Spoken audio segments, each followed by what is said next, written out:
নমস্কার, আমি পিঙ্কি। আজকে আপনাদেরকে মহা ষষ্ঠীর অনেক শুভেচ্ছা ও ভালোবাসা জানাই। আর বড়দেরকে প্রণাম আর ছোটদেরকে আদর ভালোবাসা। আজকে আমি কিছু নিজের সামর্থ্য অনুযায়ী এই অসহায় মানুষদের জন্য কিছু পোশাক কিনেছি।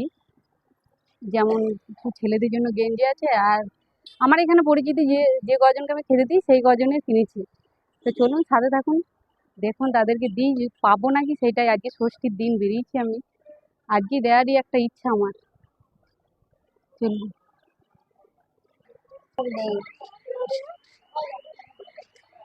তোমাকে একটা গেঞ্জি দিচ্ছি, নতুন গেঞ্জি, পরো।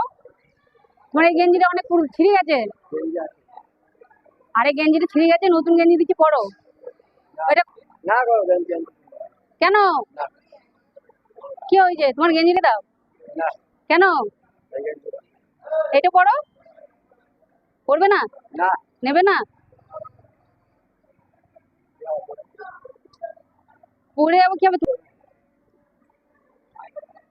কেন রাগ করছো কেন? এই দেখো গেঞ্জিটা থাকছে গায়ে, এটা পরো। হ্যাঁ, তুমি নেবে না? আছো কবে থেকে? নেবে না বলছি, তাহলে থাক।